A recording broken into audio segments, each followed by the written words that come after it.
So welcome everyone. Thank you for joining us today at our virtual design review panel meeting. My name is Shannon Mackay. I'm filling in for Victoria today. I am the host of the meeting, but David will be the chair. So just a couple quick notes about the meeting today. In addition to the panel members that we're seeing, we have the applicant team, city staff members, members of the public, and media observing the meeting. This session is being recorded and will be uploaded to the DRP webpage. Just a reminder to please keep your microphone muted if you're not speaking to avoid background noise. And just before I turn it over to David today, Anita Fabach would just like to say a few words. I'm just going to fix my camera. Sorry, give me 1 second.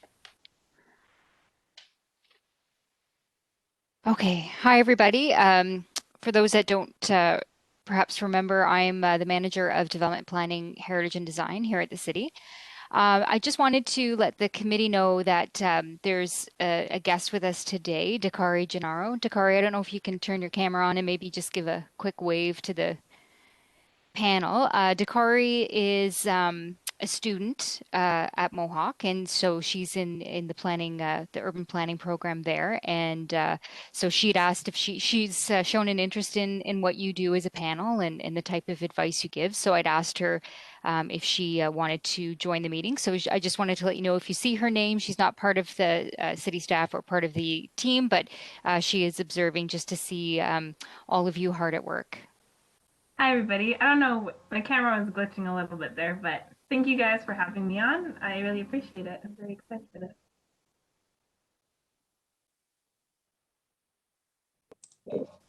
Oh, there, we can see you now.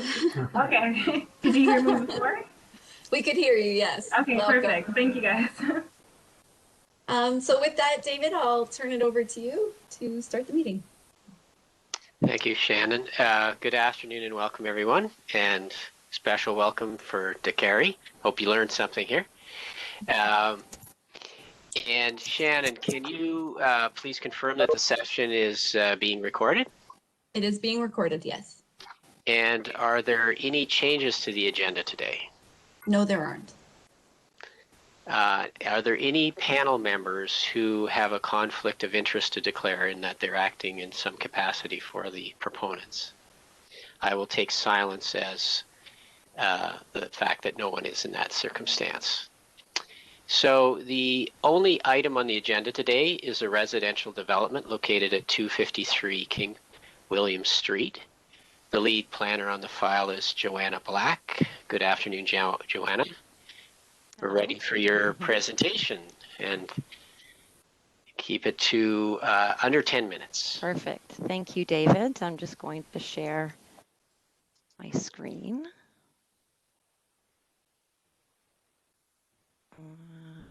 Sorry, give me 1 second. Let's try that again.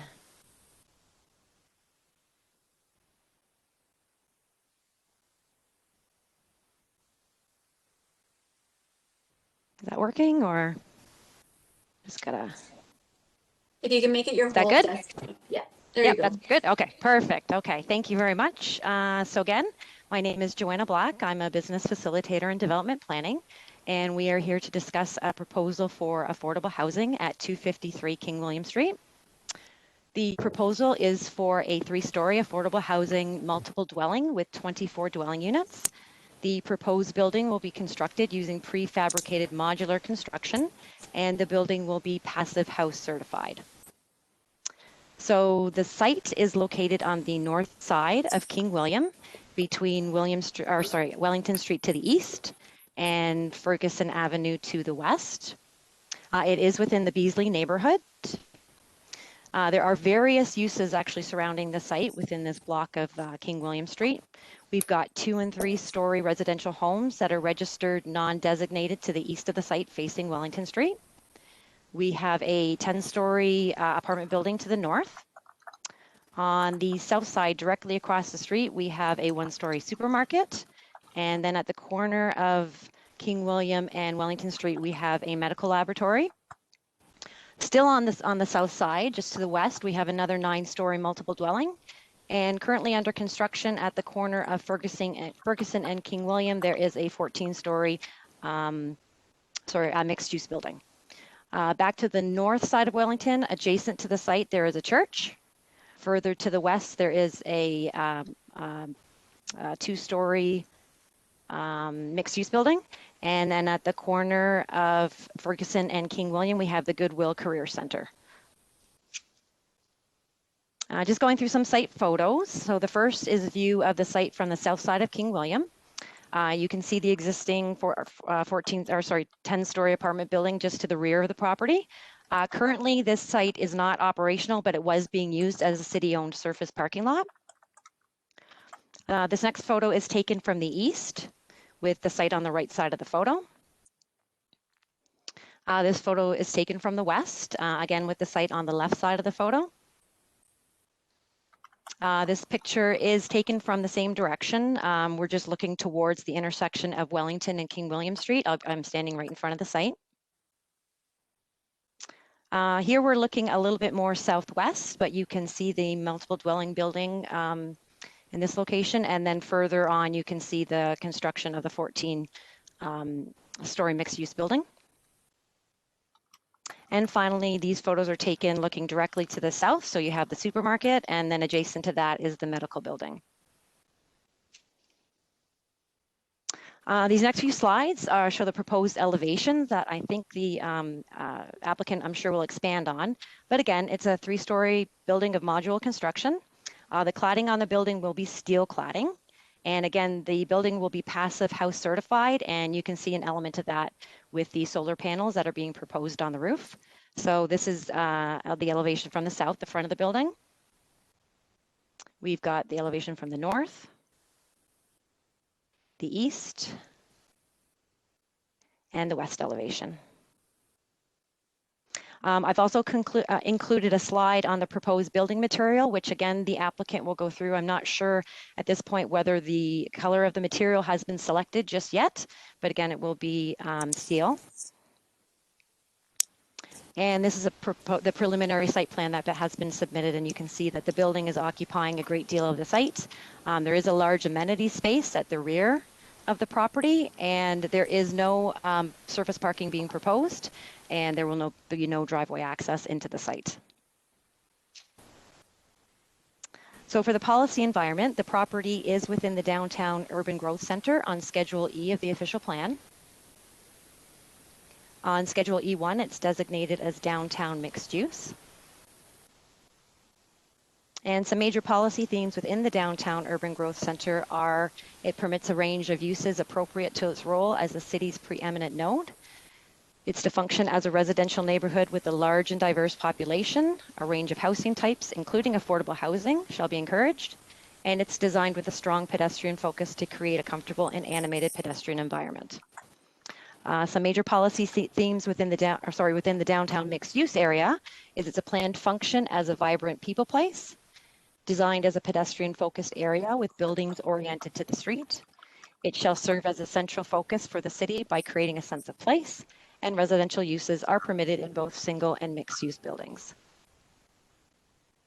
Some urban design policies that are applicable include to respect existing character, development patterns, built forms, and landscapes, to organize space in a logical manner through the design, placement, and construction of new buildings, streets, structures, and landscaping, encourage the use of leadership in energy and environmental design or other environmental building rating tools for buildings and infrastructure for all development, to respect and reflect design of surrounding heritage buildings, and to design with a strong pedestrian focus.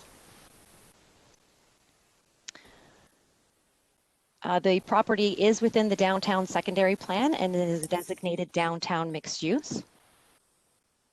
There are adjacent registered non-designated properties at 45 and 55 Wellington Street North, which abuts the property. Major policy themes and urban design policies applicable to this development are to ensure new development is compatible with adjacent cultural heritage resources, create a diversified housing supply in the downtown geared to the needs of various age groups, household size, and income levels with increased opportunities for affordable housing, to develop rooftop terraces, gardens, and associated landscape areas for private amenity areas, climate enhancement, and stormwater management, The residential development shall reflect urban design features compatible with the downtown location and the heritage character of the area, and to encourage the integration of on-site electricity production to reduce electricity demand.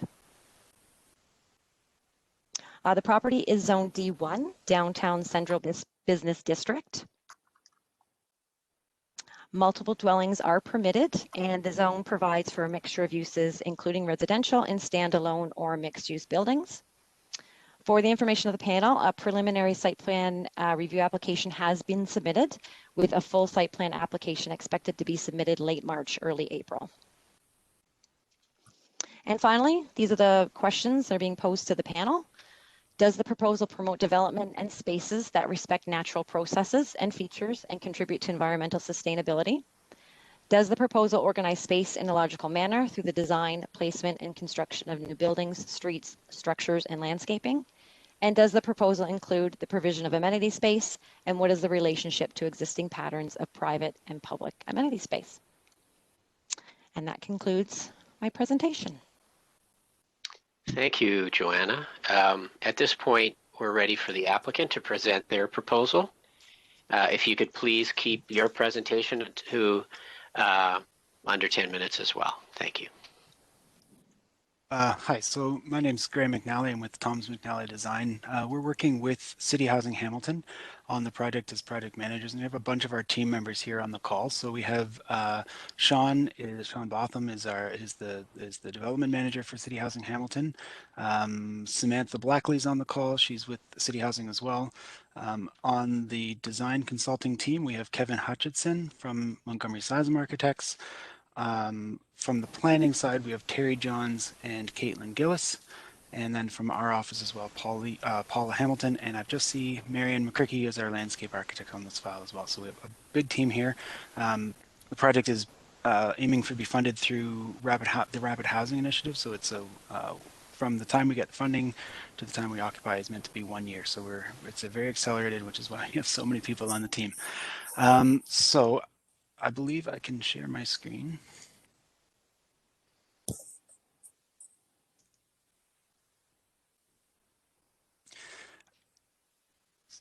Okay. All right. So.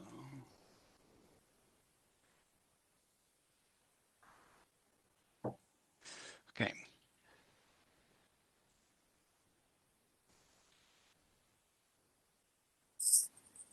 Okay, so just to provide some site context, Joanna's done a great job, but it's just to the east of the sort of downtown core, maybe a little bit north. And in the neighborhood, we have the Beasley Skate Park on Wilson. We have another park, the BC Beamer Park. And the neighborhood around, I think, could be effectively characterized as really a mixed bag. There's high rises to the north. There's single family residential to the east. Along Wellington, there's some single family residential in the larger building on the corner. Across the street to the south, there's some mid-rise buildings, some commercial. And then as you move west along King William, there's some commercial buildings and then the larger Salvation Army. And there's a block just to the southwest there that's being developed into a bigger tower as we speak. So you can see there's many surface parking lots, including the site where this building is proposed in the neighborhood. So I think in terms of a street wall or an urban fabric, I think this proposal has a great opportunity to stitch together a bit of a disjointed part of the city, and I think it'll be a great addition to the street. Joanna again is showing some of these context photos, but just to get an idea, there's a few street trees on the front. One of these has been removed recently. The other ones one has to be removed to facilitate construction, but we're planning to keep the other two. This is the building on the corner that's a little bit larger, and our building, Kevin will speak to this in greater detail, but we're cognizant of that one and its massing as they worked on this project, and you'll see that as we go on. You can see a single-story cinder block building directly to the west. It's a church, a little bit oversized in terms of a single story, but providing that somewhat, let's say, the start of a street wall here, and you can see the tower in the background there that's under construction.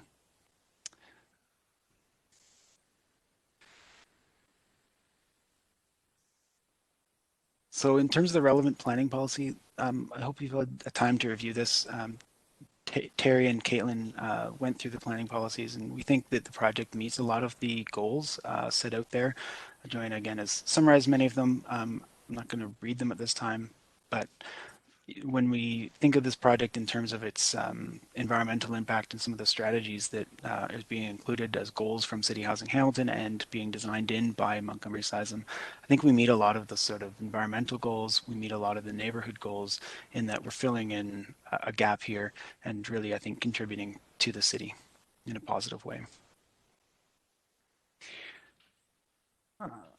I'll now turn it over to Kevin, who can speak to the building. Thank you, Graham. Okay, if you go next slide, please. There's quite a bit of architectural content here. I think we're going to focus the discussion primarily on the first section, which is the building expression package, and then we can come to the floor plans to answer questions, just conscious of our time. So the key piece here for us is looking at contextual fit. So the site, as has been discussed, is in a bit of a transitional position between some Victorian houses and properties to the east, and then a range of buildings that are commercial, office and gathering buildings to the west. So in terms of fit, we're looking at a simplified slope roof that picks up on some of the Victorian house slopes, a comparable cornice line. One of the other street characteristics of King William is the kind of varied step back that we see along the streetscape. So we get 2 meters here, 3 meters there, 6 meters here. We're proposing the 2 meter setback on this property. The one other kind of contextual fit piece is there is a bit of a language of these entry portals along the street that are deep and recessed. So in this case, you can see we've got a similarly deep, although more narrowly proportioned recessed portal than some of our neighbors. Next slide, please, Graham. In terms of material palette, when we looked at the context, I think it is, as has been previously described, there is not a kind of coherent language or material or color in the neighborhood. So our approach here is to do something that is has its own character and stands on its own, but contributes to the kind of diversity of the streetscape. Here are a series of precedents where we are looking at color, contrast, scale, texture, repetition, and variety. Repetition and variety being a key theme, particularly when we are working with modular buildings. You can go to the next slide. The material we are proposing here is indeed a kind of ubiquitous application of a standing seam metal. This has the benefit for us of being applicable both on building elevations as well as the sloped roof. So what we're looking at is just a standing seam metal, which is a fairly robust material palette, but gives us some strong scale and character. And we are looking at some finer grade or finer scale pattern down at grade and a concrete base to deal with the grade condition. Go to the next slide. One of the key attributes of the site right now, it's not evidenced by the photos you saw, which were winter photos, but the site currently is a bit of green relief on what is otherwise a fairly barren street. So the forest street trees, and then there's a backdrop that is quite maturely vegetated on the background as well. So through this work, we think it's important that we reinstate some of that greenery into the streetscape to the greatest extent possible. So the east and the west trees we are working to preserve, including through construction. So there, we think we can deal with careening just in the midsection. And then in addition to those two trees, we are proposing a rain garden with an integrated bench and a planted canopy. The other piece here is breaking down the scale of the street wall. We're proposing 3 elements, a kind of triad of elements to break down the scale, which is the integrated bench, the canopy, and the gray wall is likely where the Siamese connection would go. So we have a kind of Siamese utility wall there as well to break down the scale. Next slide, please. In terms of the elevations, targeting passive house is an ambitious target. So we need to be very sparing and strategic in our use of windows and glazing. Here on this elevation, you're seeing about 27% glazing. Overall, we are at about 15% glazing. We still have more work to do in terms of fine tuning this. For example, the glazing in the stairs, we need to be really conscious of how that works for us because it's not associated with a heat recovery zone. So there's some more fine tuning to happen. Generally, we're working with a pattern of large scale windows and small scale windows. The smaller windows pick up on the scale of some of our neighboring buildings. And at the ground floor, you see larger windows that are associated with the common uses. One of the key things you can see in this project as well, or in this image, is the through lobby condition that anchors the ground floor and gives access to the rear yard. There is a kitchen lounge at the far side, and this is really a critical piece in creating a strong sense of community in the building so that the daily routine of entry and exit, picking up mail, runs you by necessarily with your neighbors. It's worth noting the room on the right is 2 bays of multi-purpose room as well, so this acts as a kind of crush space for those common gatherings or meetings. Next slide. One of the key pieces here is we do have a lot of street frontage. We're about just under 33 meters of lot frontage. So we've got 30 meters of building frontage. So we're designing with the sun and with the climate. So some of those key pieces we're working on is, of course, a kind of low profile solar panel system integrated with the roof. We've got a lovely bench, a sunny bench available to us. And one of the other pieces we are working on is a window integrated solar shade light shelf. So that's the piece you can see in the detail image on the right. Next slide, please. The rear yard, we're imagining much the same kind of pattern as the south elevation. The landscape in the backyard has quite a bit of opportunity with the mature trees buffering the rear yard from the 10-story apartment building to the north. Next slide. Moving quickly. I think what is critical here is trying to use a modest and cost-effective cladding material that's robust and has some strong character. But the balance needs to be done in the detailing of it to make sure it is successful. A good product like this could fail or succeed depending on the detailing. So we will pay great attention to the detailing. Next slide. Final view. Actually, I think there's one more slide that fell out of sequence, if you don't mind. One critical piece for us, we do a lot of modular construction, including modular combustible construction. One of the challenges we see when we try to place this type of building in an urban context is dealing with the finished floor elevation relative to the streetscape. Normally, you'd like to see something like 560 or 600 millimeters from the finished floor elevation to closest grade. Because this building is proposed to be site clad, and we're dealing with passive house, and we are actively working on a detail with a trench drain at the perimeter of the building so we can get our finished floor elevations level and flush.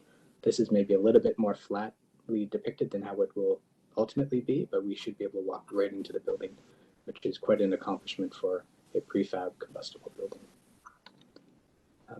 Advance 2 more slides, one more slide if you don't mind. I won't speak much to the architectural drawings themselves until there are maybe specific questions. But this ground floor site plan illustrates again some of those key elements of the common rooms fronting on the street, the through lobby accessing the rear yard. That rear yard's about 15 meters deep. It's quite generous. And there is a landscape concept plan. I don't know, Marianne, if you are ready to speak to it. We could jump to the end and speak to the landscape and streetscape approach if you'd like. You're running out of time, Kevin. Okay. Is that okay? Maybe we can skip to the last slides and leave it at that. Thank you. Maybe a few minutes if there is something to add to the landscape that we haven't seen yet that's additional to the package. Is that what you're suggesting or no? No, I was just going to give Marianne the opportunity to speak to what is in the package. Well, it'll probably be helpful for questions if she could spend a very brief amount of time. How about 15 seconds? Sounds good. All right. The rear yard's been divided into a series of 3 rooms. The idea being that different groups of friends or tenants can gather the way they wish in groups. The largest space is outside of the door where the community kitchen is. There'll be a barbecue there. And then the other spaces are basically, it's a very simple landscape design. Low shrubs with a few larger trees with the backdrop of the mature trees next door. Okay.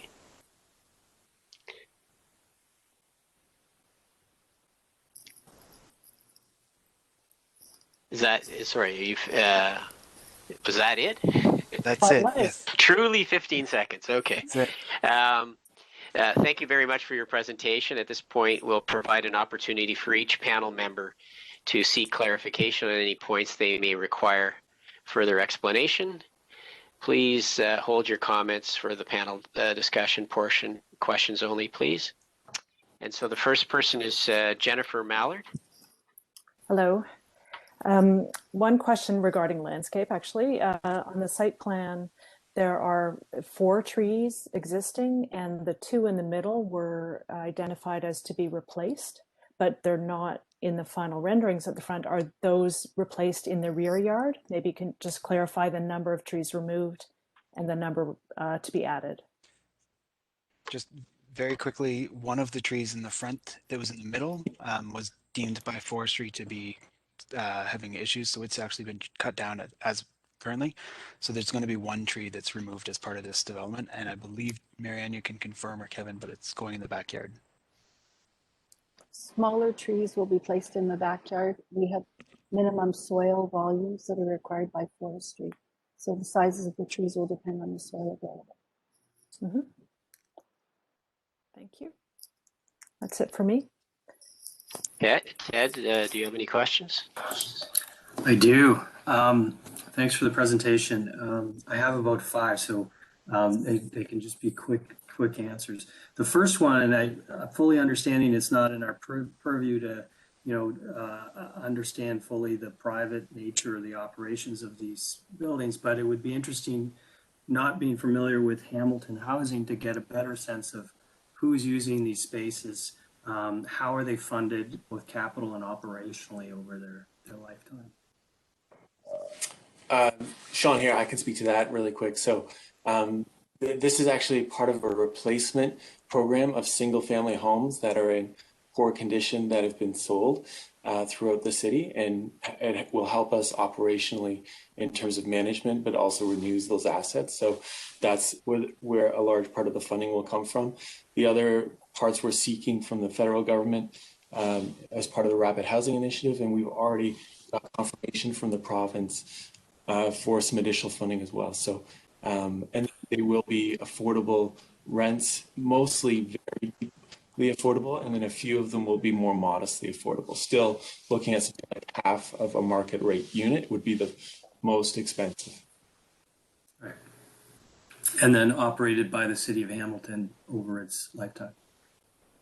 That's correct. Yeah, the city owns a housing corp, which would manage it. Thank you. Second question, there's parking that's off-site. I understand is it 3 spaces, and what's the nature of that agreement and where? I can also just speak to this one, but because we actually own the building behind it, the 10-story one, so that's also the same housing corp, City Housing Hamilton. So we have a slight excess in space that we can use there for those 3 spots, one being an inaccessible space as well. Gotcha. Okay. And then a question about stormwater management. Some of these are interrelated, but what is the strategy for stormwater? Is it all being retained on site? Is it through percolation? We talked about pavers. Rain, how is that being taken off the roof? I don't see gutters or scuppers, etc. And then a related question is, how is snow being addressed and ice on the roof during winter time? Graham, do you want to speak to the civil aspect? I can speak, to some of the site stuff. I think the civil consultant is currently working out some of those questions. Because we're a parking lot, we're sort of in a position where to improve the existing conditions is pretty straightforward. Where there's not a lot of soft surface for us to have to replace. So I think that generically what the approach is going to be, based on City Housing Hamilton's environmental and sustainability goals, is that we're going to try to do some sustainable practices with stormwater management, be it detention or something in the backyard. They're actively working on that, and we're with an eye to do something that's above the bare minimum there. In terms of the building, ice, snow, and gutters, I think that, Kevin, you could take those ones. Yeah, so this maybe leads back to the question of detailing. So we've got a project just in Oakville where we've managed an inverted, basically an invisible gutter built into the depth of the roof. We have the advantage here of an extremely deep building envelope where we can manage at that roof joint an inverted gutter. That we think we can do that on the south side. On the north face, because of the amount, we're not totally sure we can do that on the north elevation or not. So that needs more study, frankly. And snow. Yes, we will probably end up with the snow guards to catch the snow from sliding off. That's a fair observation. Okay, thanks. And the last one, canopy. Notice on the plan and in the renderings the sizes differ. Is this an intensive green roof? Is it meant to be a green roof? We see some nice planting coming off of that. Will it be that way?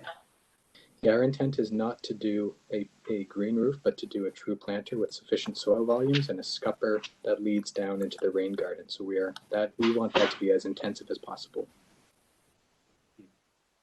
That's my question. Jennifer Sison. David, I have two questions. So I was wondering, you're showing on your site plan a 1 meter alley between the building at the west side, and I was wondering if you could tell me a little bit about what that is serving as a purpose, and also if it's going to be accessible to residents. And then question 2 is the bike storage you're showing on the east side of the building, is that intended to be bike lockers?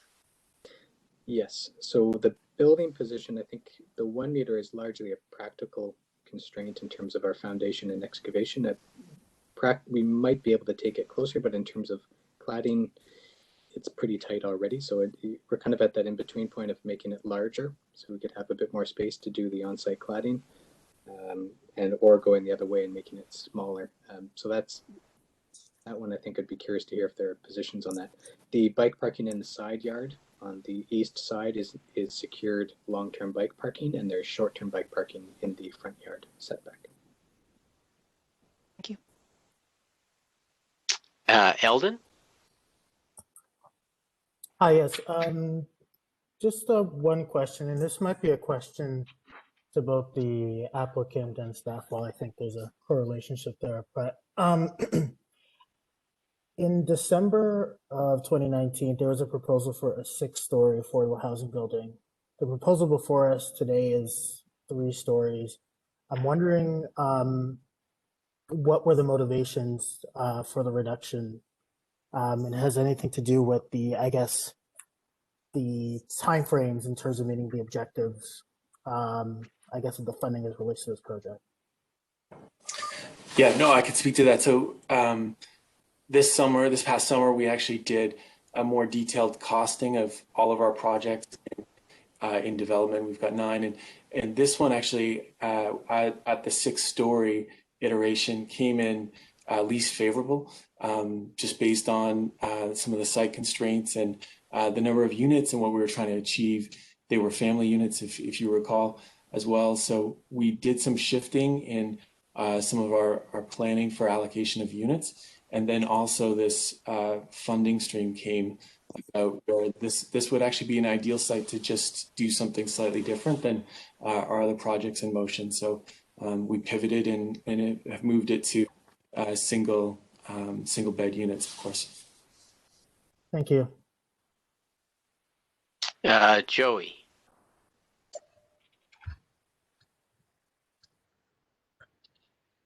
You're muted, Joey. No, I'm not. You're very quiet. Sorry, I'm not a member. I'm a journalist observing. The other Joey. David, can you go on to... Okay, Dana? Sure. Thank you. I have no further questions. My questions have been answered by other panelists. Yana? Thank you. Most of my questions were answered too. I have just one more. You've mentioned that the window area might be further reduced. Is that related to just the staircase windows, and how much reduction are you thinking about, especially on the front facade? Yeah, so I can take that one. So that's a good question. We have more engineering work to do to calibrate the mechanical systems relative to the windows.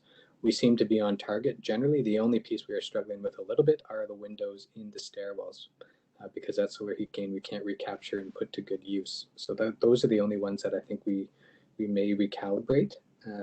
But I think they also still serve a good functional purpose, so we would ideally not lose them at all, given that they bring daylight into the stair, encourage their use, and maybe improve a sense of security in that staircase as well.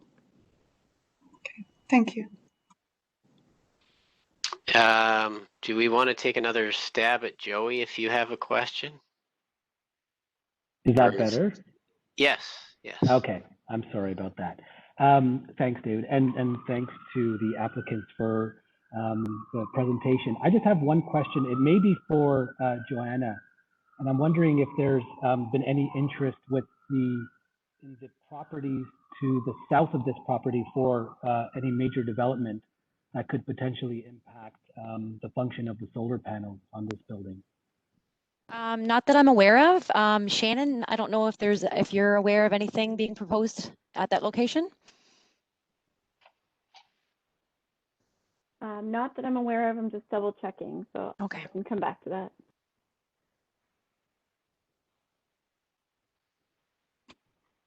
Okay, any other questions, Joey? That's it. Similarly, I don't have any questions myself. They've all been answered already. So I think we can now close the question and answer session. Sorry, David, just before you do that, I just going back to Joey's question. There is an approval for a 14-story building. Those were in Joanna's pictures. So that development is underway. And then further to the south of that, there's another proposal for a 14-story building there. But directly across the street, there's no active proposals. Thank you. Thanks. So I think we'll now turn over to the panel to provide feedback and recommendations. And we'll start with Jennifer Mallard. Mallard, sorry. Jennifer M, not Jennifer S. Yes. First of all, I want to congratulate the team for all that this building is doing. It's pretty impressive and a delight to see the Passive House certified status, the affordable housing, the modular construction. I think you're pushing ingenuity in construction and social sustainability, and I really appreciate that. I think the massing is sensitive to the context, particularly to the red brick building to the east. The setback is appropriate with the context. I liked your comments about the softly undulating street edge. So I think it's making some good moves to improve the urban condition there. The design is minimal, but quite refined, even in these preliminary drawings. I support the use of the standing seam metal cladding. I think you're using it in a practical but refined design sensibility, and you know, you talked about the opportunity to play with different textures from the ground floor, different to the floors above. So I support this scheme fully. That's it for me. Okay, Ted. Well, we want to thank this this group for making our jobs easy and pleasurable. This is a very well designed and crafted building, and compliments to the City of Hamilton for hiring some talented members for their team, and also for embracing what is a pretty bold approach to affordable housing that, while being contextual, does not is also very modern, and it brings a very quiet and clear and simple craft to it that is very confident and while also being contextual. So compliments all around. And it's also, of course, a very ambitious and sustainable and socially in terms of the goals that it's striving for. So compliments there.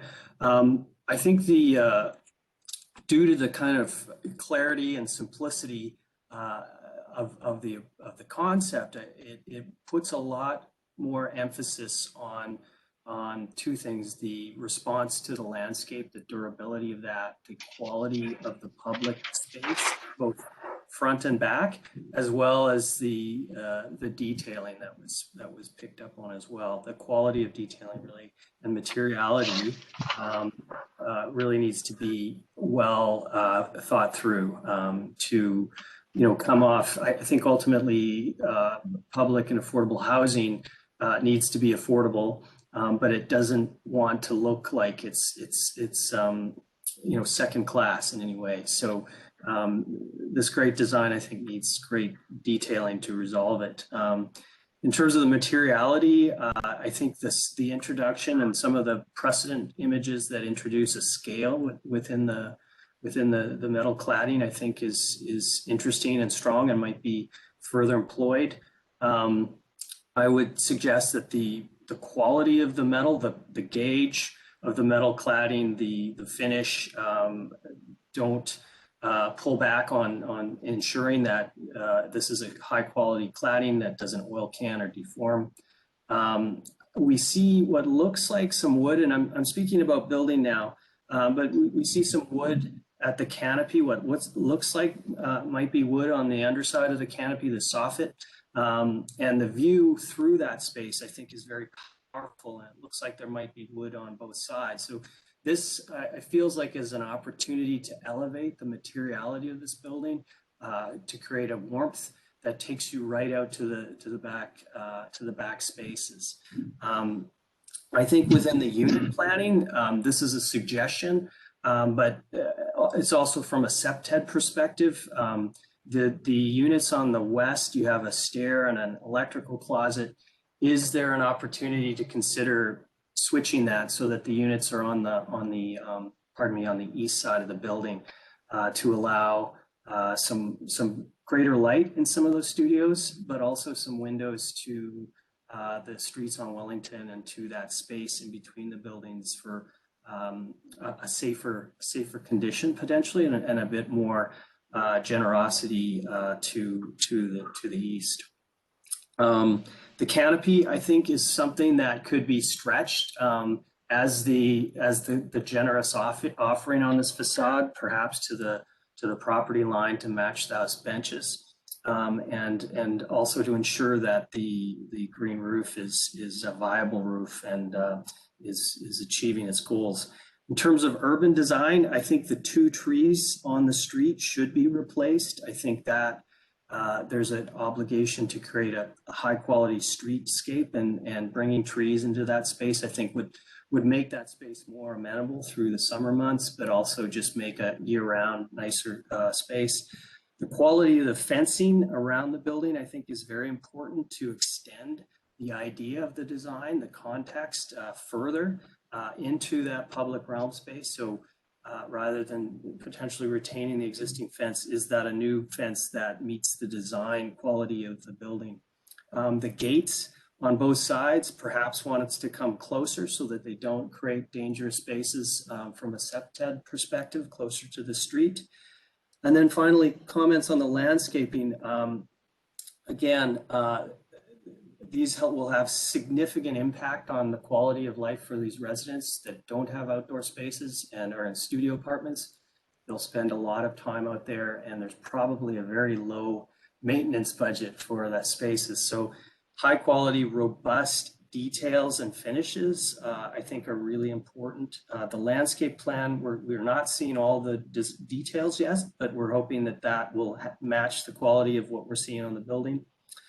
And permeable pavers, would like to know more about the stormwater management, and I think this building should be pushing further on its stormwater management ambitions to retain as much water on site as possible, particularly through the landscape, and make that demonstrative.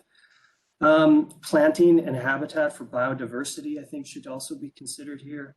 And one final comment is the rear yard, potentially on axis with the entrance, might want to have a feature wall that's maybe stepped back a bit to allow more space for a greater space out back. That is an amenity that can be seen from the street, that speaks about the quality of the public space in the rear. Those are my comments, but wonderful project. Thank you all for your presentation. Thanks, Dan. Jennifer Sison. Thank you. Thank you all for that presentation. I think this is really an excellent reuse of an underutilized site, and it was actually a pleasure to review this one. I want to commend you on the significant private amenity space, the low maintenance plantings, and your consideration for septed principles in the rear yard. The accessibility and the LID measures that you've incorporated, all of these things are great ideas that should be carried forward.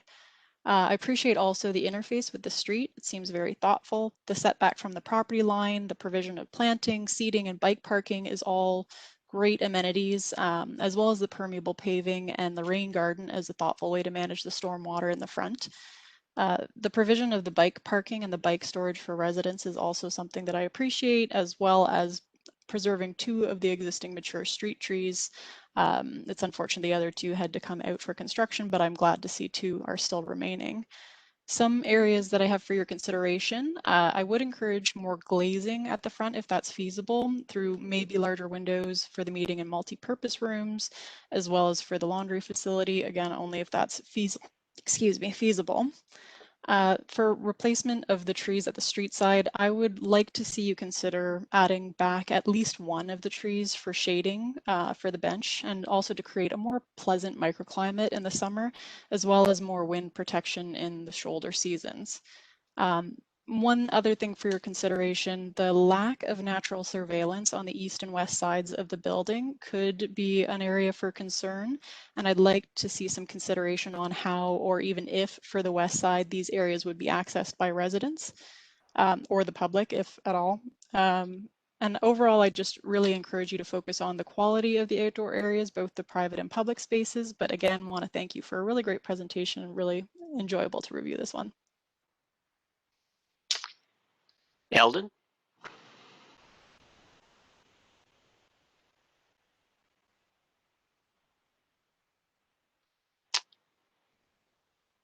Is Eldon there?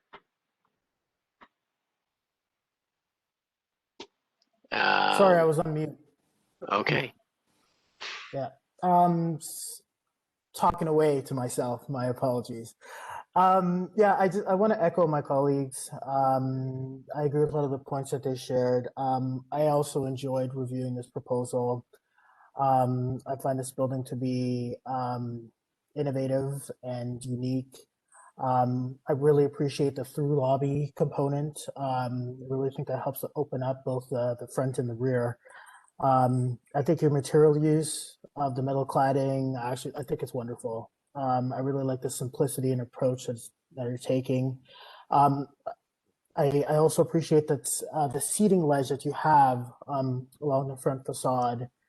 It's kind of multi-purpose function as well to help add interest along the facade. 2 points, one that's already been raised, actually both have been raised. Greater attention to detail on the programming of the amenity space in the rear yard, I think will be very important, given that is the area in which the amenity is going to be provided.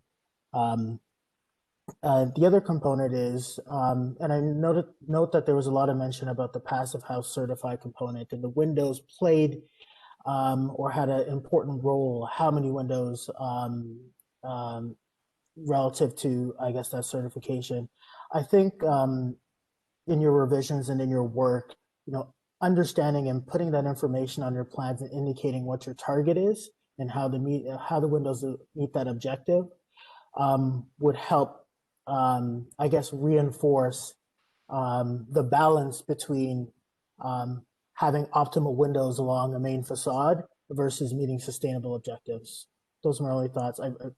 I think this is a really great proposal.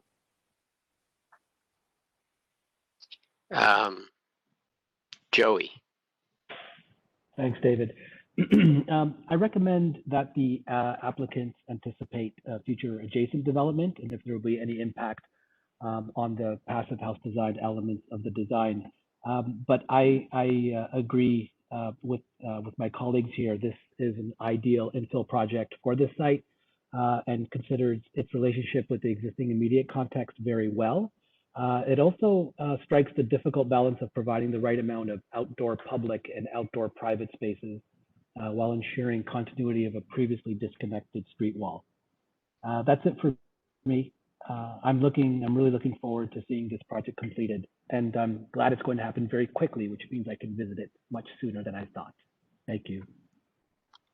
Dana?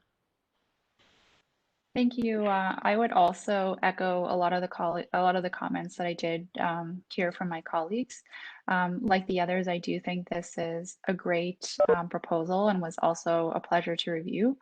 I commend the architects on the simple, clean, yet elegant design of the building, and the landscape team and the planners on prioritizing people and social amenity space over providing parking, specifically in a downtown setting.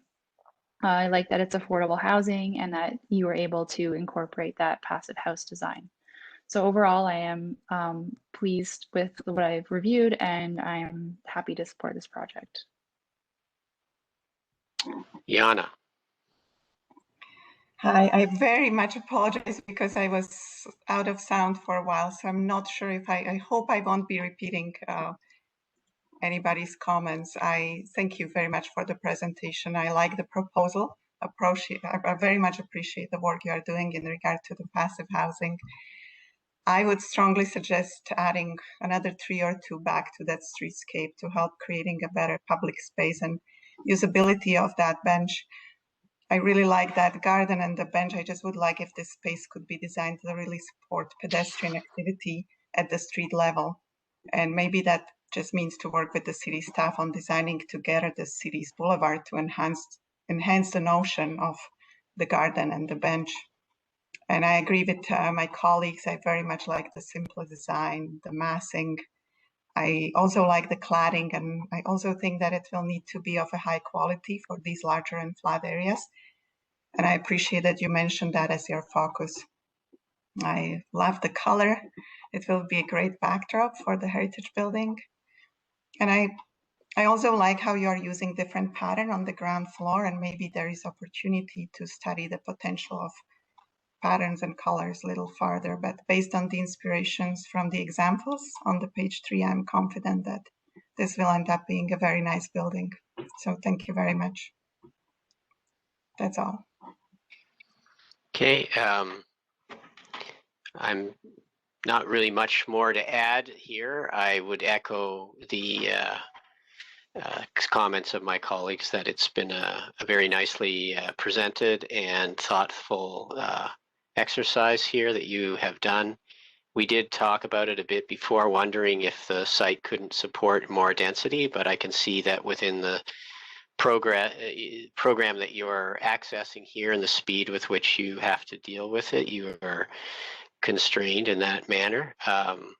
In terms of the questions that were in front of us, I think we're put forward by the planning department. I think we're all sort of positive about the response that the project has in those specific areas. And I would simply echo the nature of this kind of simple and elegant solution is really in the execution, the craftsmanship, as you yourself talked about. And we would, I think, all look forward to the execution and I guess this is, a message to the client in this case, you know, the importance of not value engineering out any of the very elegant solutions you have. And also, I mean, I think we all are supporting the idea of maybe a little bit more trees in the street. And I would echo what Ted was saying earlier about maybe a little bit larger canopy feature and, you know, obviously some of the issues about snow and rain not allowing them to compromise the crisp and elegant nature of the facade that you have. So I don't know if you have any questions of clarification, but I'll open the floor if you have any. Nothing on my side. Sean or Graham? Oh, maybe the only thing, one thing was there was an idea of the street wall, not street wall, sorry, a feature wall out back. I didn't quite catch that, but so appreciate all the comments. Thank you. I don't know if Ted, if you want to elaborate on that, but I think he's mainly just suggesting that that view that you get from the street through to the back may provide an opportunity for something to end that axis that's more than just the simple planter that's shown there now. It might be an opportunity to have a something a little more expressive or a focus for that. Ted? Yeah, you know, the idea that the fencing and the extension of the influence and impact of the building could extend into the landscape, and because that view is so crisp and clean, if one were on the street, we're able to see through and imagine and see a feature. I think that might have a nice impact in making the space feel very purposeful. As well, if it was set further to the north, you might get longer and better daylight and maybe a more diverse a series of spaces for gatherings, you know, small, medium, and large. Excellent, thank you. Just one observation I would add. It's not. It's more my lack of understanding of all the factors, but having the entry so far over on the west side, and that axis on the west side versus the east side relative to where you're going to have your bike and your garbage.